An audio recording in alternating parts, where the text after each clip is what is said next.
Good morning. It's your Wednesday morning motivational gut moment with Cindy. I hope you're all doing well today. Apologize for being late. Things didn't go right this morning. They didn't go smooth. And sometimes that would frazzle me in the past, and now I just say, well, it's just the way they are. I'm going to go with it, because we have to realize sometimes God may be teaching us something in these moments, and we need to be aware, and sometimes we won't even know what the teaching is until later. But there's a reason that all this happened, and I'm not going to question it. I'm just going to go with it. And that 100-day journey taught me a lot about that. I don't know if I've explained that all to everybody, but it started off as, if you haven't read my book yet, you won't probably know this, but it started off as a 100-day Operation Kindness journey. And my only goal was to go out for 100 days in my neighborhood or wherever neighborhood I found myself and talk to people and see if I could help anyone. And I would come home every night and journal about it. And at the end of that, I compiled some of the stories. I compiled some of my other stories from my childhood or experiences I've had. And boom, there's the book, God Uttering Truths. And it was a very enlightening moment for me, though, that 100 days. I learned a lot. I learned to listen to my gut more, to see that whenever I listened, I was never rejected, which was huge, because I totally went out of my comfort zone. I went up to people that I normally might not have gone up to. I said things that I didn't know I was saying. I mean, they just came out of me. I trusted God to give me the words, just like I trust Him today to give me these words.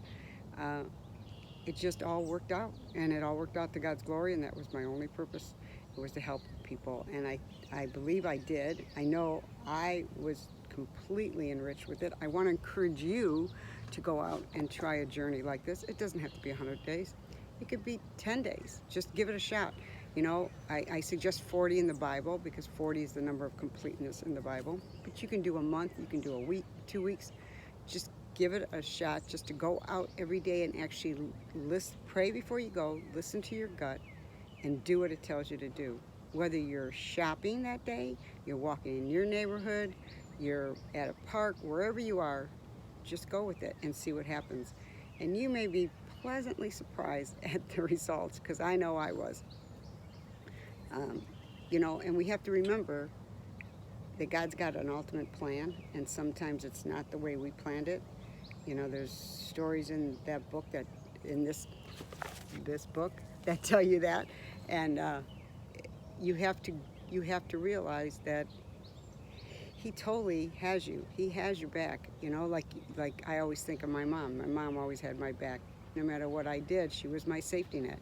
Losing her was one of the hardest things I ever went through in my life, and it took me a while. And I'll tell you what, my kids helped.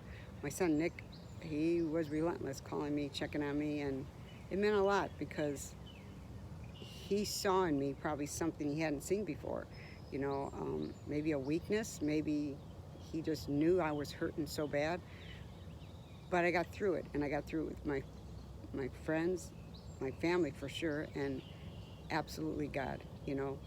God pulled me through this, and I tell you what, on this side of it, I've come through a better person, and I've learned a lot. And I've learned that the mistakes I made in the past, I'm going to try not to make those anymore, and I'm going to live in a life that will be a testament to my mother. So she, looking down on me, will be proud of me and think, that's my girl, because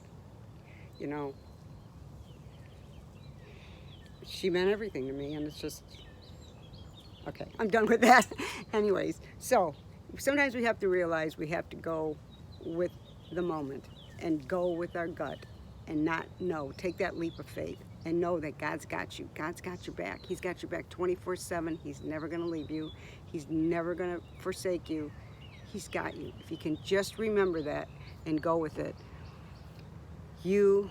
your life will transform in a way you've never believed before. And you have a calmness and a peace about you. You don't get frazzled about things.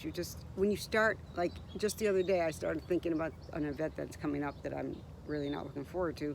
There's things that happen that you're just not looking forward to, and you think, oh gosh, but what's going to happen there, or what's going to happen here, But you think, you know what, God, I'm not going to worry about it. You got me. You've had me in the past. Everything's always worked out. I've always done the right thing.